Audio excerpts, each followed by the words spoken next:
Bonjour, alors maintenant qu'on a notre rythme, on va passer à la mélodie. On va voir comment on fait pour créer une mélodie dans GarageBand quand on n'a aucune notion de solfège. Alors, c'est parti. On avait créé un rythme. Maintenant, il s'agit de trouver un son pour faire une mélodie. On va aller chercher dans les sons de synthé Alchemy, toujours. Synthé Alchemy, voilà. Et vous avez un premier son. Mais ça, c'est plutôt un son, ce qu'on appelle de pad, c'est-à-dire des nappes, en fait, des sons qui sont assez longs, qui vont nous servir après, plus tard, pour créer la texture. On va d'abord cliquer, voilà, sur cette petite zone de l'écran, et on va aller chercher les leads.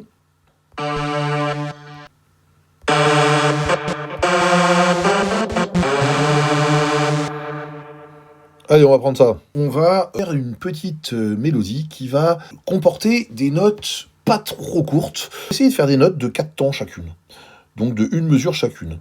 Donc il est important, lorsqu'on fait une mélodie, de bien respecter le tempo, de bien respecter la pulsation, d'être bien sur la pulsation, quelle que soit la longueur de temps qu'on donne à nos notes. Et puis il y a une autre chose qui est importante, c'est de choisir une note principale, qu'on appelle en musique la tonique ou la fondamentale. Ça va être la note principale de mon morceau. À peu près celle sur laquelle je vais commencer et sur laquelle je vais terminer, sur lequel va se baser entièrement mon morceau. Alors moi, j'ai choisi comme note principale la note Ré. Voilà. La note Ré, qu'on va trouver aussi ici, ou là. Ensuite, essayez de trouver des notes qui vont bien avec. En règle générale, ce qui va bien avec la tonique, ça va être sa tierce et sa quinte. Qu'est-ce que c'est? Alors, c'est facile. En fait, il faut compter les notes. On dit que la tonique, c'est notre note 1. Ensuite, la deuxième note, c'est la seconde. Hein. Donc ici, la deuxième note, c'est un Mi. La troisième note, c'est la tierce dont je parlais, c'est le Fa. 1, 2, 3, d'accord? Ensuite, on a le Sol, la quarte. 1, 2, 3, 4. Et enfin le La, la quinte. 1, 2, 3, 4, 5. Et après on a le Si. C'est la sixte. Do, c'est la septième. 1, 2, 3, 4, 5, 5, 6, 7. Après, on peut s'amuser, au lieu de faire le Si ici, je peux le faire ici. C'est un Si bémol, mais c'est un Si quand même. Donc ça s'appelle, c'est toujours une sixte, mais c'est une sixte, ce qu'on appelle mineure, parce qu'on la baisse d'un demi-ton. Alors voilà.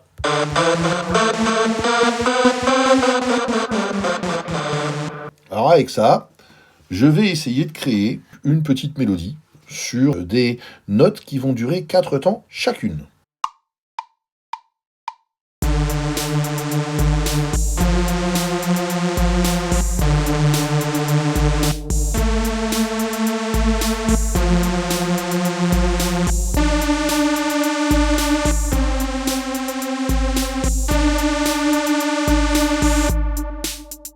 Alors, c'est pas mal, mais en fait, les notes qui ont toutes la même longueur, au bout d'un moment, c'est un peu plat. Donc en fait, ce que je vais faire, je vais refaire une mélodie, mais je vais essayer de varier un peu mes longueurs de notes. Par exemple, 1, 2, 3, 4. 1. Sur le quatrième, je vais mettre une autre note, des choses comme ça. Je vais faire des notes qui durent 3 temps, d'autres 1 temps, et puis d'autres qui durent peut-être 2 temps. On va tenter ça. L'important, c'est que j'essaye de faire en sorte que les notes qui, comme je disais, vont bien ensemble, la tonique, la tierce, la quinte, tombent bien sur le temps. Ça va être une condition à mon travail.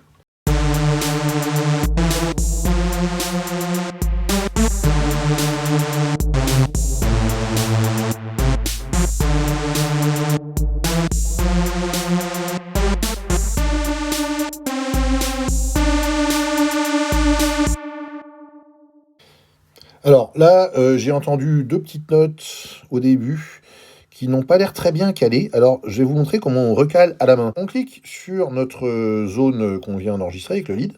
On clique 2 fois et on va sur édition. Et là, on a nos notes. Et on voit que par exemple, celle-là, elle n'est pas bien sur la grille. Alors, avec le doigt, on la fait glisser, tout simplement. Celle-là aussi, elle était pas terrible.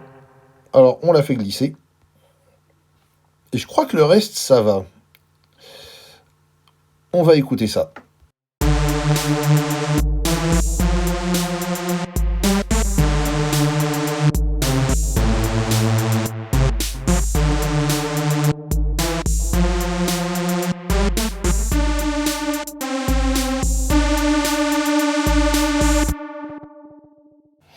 Ben voilà, on est bien. Vous savez quoi? On va faire une deuxième petite lead, mais plus discrète, qui va faire une sorte de petit accompagnement en fait. Hein. C'est plutôt un accompagnement plutôt qu'un lead, mais on va trouver un petit son sympa.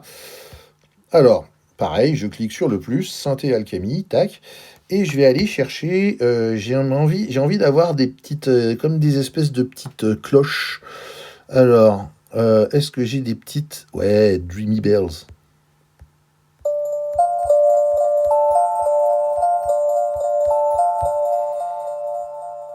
C'est sympa ça. J'aime bien. Alors, il faut que, encore une fois, je me concentre sur les notes qui vont bien ensemble. Ma tonique, ma tierce et ma quinte. Et je vais faire un petit accompagnement comme ça.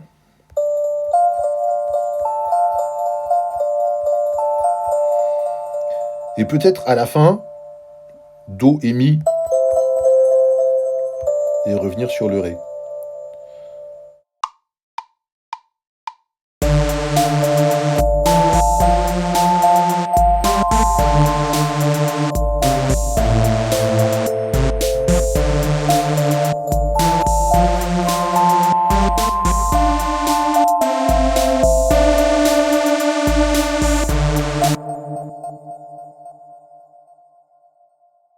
Eh ben, ça m'a l'air pas mal en histoire.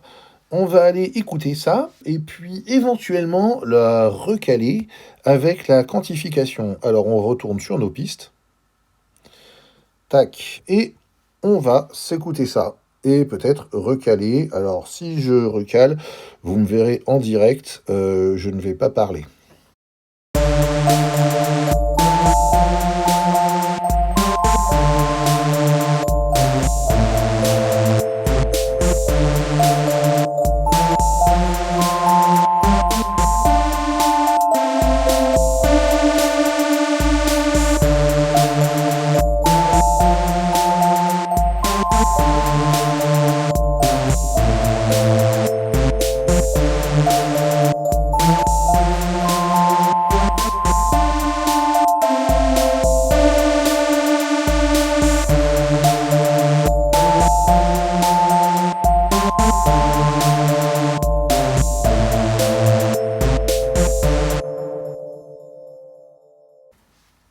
Alors c'est très bien comme ça, avec la petite quantification qui va bien.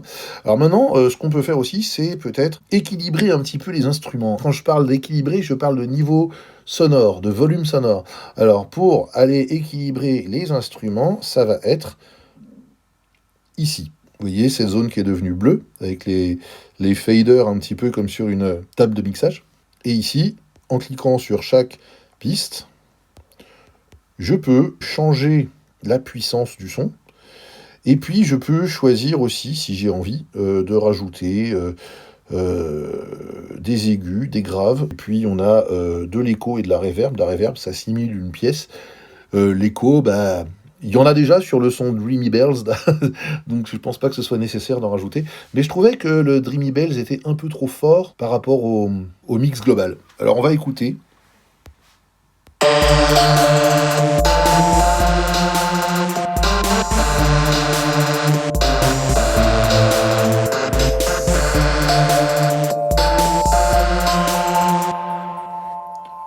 Voilà, vous avez certainement entendu un peu d'écho, mais c'est parce que j'ai le micro de l'iPad qui était en marche. Bon, ben je suis assez content du résultat. On va écouter ça, et puis après, on se donne rendez-vous pour la suite, où je vous expliquerai comment on va faire une ligne de basse en dessous de tout ça.